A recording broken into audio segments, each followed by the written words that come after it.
Gujarat bulletin ન્યૂઝમાં આપનું સ્વાગત છે। રાજકોટ ગ્રામ્ય વિસ્તારમાં સાયબર સેલ દ્વારા મ્યુલ હન્ટ ઓપરેશન મામલે મોટી કાર્યવાહી। 16 કરોડથી વધુના ફ્રોડ અને 400 કરોડના ટ્રાન્ઝેક્શન મામલે આરોપીની ધરપકડ। મ્યુલ એકાઉન્ટ મામલે અગાઉ 15 આરોપીઓની ધરપકડ। 16મા આરોપી મનીષ ચોરેલા પણ મ્યુલ એકાઉન્ટ ધારક હોવાનો ખુલાસો। સૌરાષ્ટ્રની ખાંભા, સાવરકુંડલા, લાઠી, ગોંડલ અને રાજકોટ બેડી માર્કેટિંગ યાર્ડમાં પેઢીઓ મારફત નાણાકીય વ્યવહારો થયા। આ પેઢીઓમાં અંદાજિત 1500 કરોડના મ્યુલ એકાઉન્ટ વ્યવહારોનો ખુલાસો થયો। રાષ્ટ્રવ્યાપી સાયબર ફ્રોડ મારફત આ કૌભાંડને ખુલ્લું પાડવામાં આવ્યું। સરકાર તરફથી ખાસ એમ્પનેલ કરેલી ચાર્ટર્ડ એકાઉન્ટ પેઢી દ્વારા નાણાકીય વિગતોની તપાસ કરવામાં આવી રહી છે। રાજકોટ ગ્રામ્ય જિલ્લાના સાયબર પોલીસ સ્ટેશનમાં ચાલતી એક જો 1500 કરોડથી વધારાનું એ લોકો સાયબર અને જીએસટીના કૌભાંડના અકાઉન્ટ્સમાં ટ્રાન્ઝેક્શન હતા। આ તપાસ દરમિયાન 16મા આરોપીને પકડવામાં આવ્યો છે। આમાં અમારા સાયબર પોલીસ સ્ટેશનના પીઆઈ રવિ ગૌતમ સાહેબ અને પીએસઆઈ એન કામળિયા સાહેબ આ કેસમાં મહેનત કરીને મનીષ ખોડીદાસ ચોલેરા આ મૂળ અમરેલીનો રહેવાસી છે, એના અકાઉન્ટમાં આશરે 80 કરોડનું ટ્રાન્ઝેક્શન થયેલો છે અને 7 જેટલા અકાઉન્ટ છે એના યુઝ થયા છે। અને એની પાસે શિવ કોર્પોરેશન નામની પેઢી, હનુમંત ટ્રેડિંગ નામની પેઢી, Vraj enterprises, Sankalp traders, quality agri, Shri Vallabh traders, Radha Raman enterprises એટલી પેઢીઓએ 7 પેઢીઓએ બનાવી હતી અને એનો આ કૌભાંડમાં એ લોકો યુઝ કર્યો હતો। હાલ સુધીમાં ટોટલ 46 જેટલા બેંક એકાઉન્ટની તપાસ આમાં ચાલી રહી છે। અમે લોકો નામદાર સરકારને રિક્વેસ્ટ કરીને આમાં સીએની નિમણૂક સીઆઈડી ક્રાઇમ મારફતે થઈ છે અને હાલ અહીંયા એક સીએ જો છે એ આ તમામ અકાઉન્ટ્સની ચકાસણી કરી રહ્યા છીએ।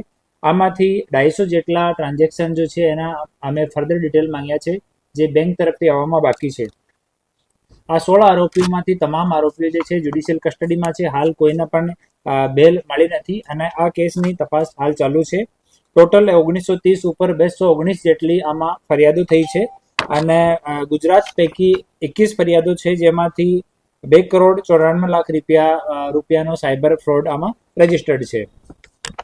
આપણે એપીએમસીના અકાઉન્ટ્સ મોટા ભાગના એ લોકો પેઢીઓને યુઝ કર્યો હતો।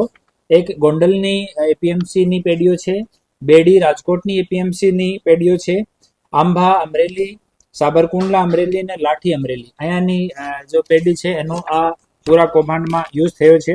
હાલ જો આરોપી પકડાયો છે મનીષ ખોડીદાસ ચોલેરા, આ મનીષ કમાણી અને વિવેક ભાલિયા આ બંને સાથે સંપર્કમાં હતો અને પોતાના અકાઉન્ટ આ કૌભાંડ માટે મની સર્ક્યુલેટ કરવા માટે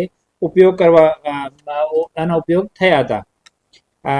આમાં એક મુખ્ય આરોપી જે છે હિરણ લિંબાસિયા પહેલાંથી જેલમાં છે, એની અમે લોકો ટ્રેવલ હિસ્ટ્રી જોઈ તો 1 વર્ષમાં 16 વખત વિદેશ યાત્રા કરી છે અને પોતાના સ્ટેટમેન્ટમાં પણ એ લોકો કીધું કે અહીંયાથી એ લોકો કિટ આપવા માટે દુબઈ અમુક સમયમાં જતા હતા।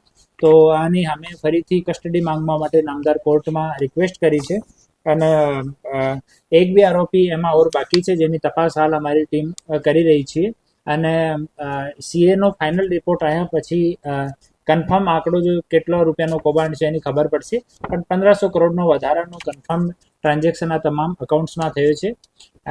આ પૂરા કેસમાં રાજકોટ રેન્જના ડીઆઈજી શ્રી નિવૃત્તરાય સાહેબનો સતત માર્ગદર્શન છે અને આના માર્ગદર્શન મુજબ એની તપાસ આગળ વધી રહી છે।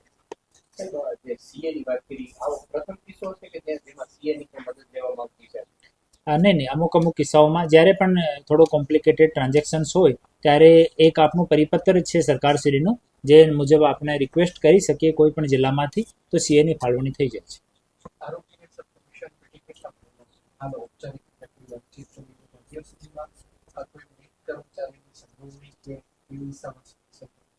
આમાં આ પાર્ટિક્યુલર જો પકડાયો છે મનીષ, એને 450 રૂપિયા 1 લાખ ઉપર મળતા હતા ટ્રાન્ઝેક્શન ઉપર અને બેંક કર્મચારીની તપાસની ચકાસણી આની ભૂમિકાની ચકાસણી અમે લોકો કરી રહ્યા છીએ।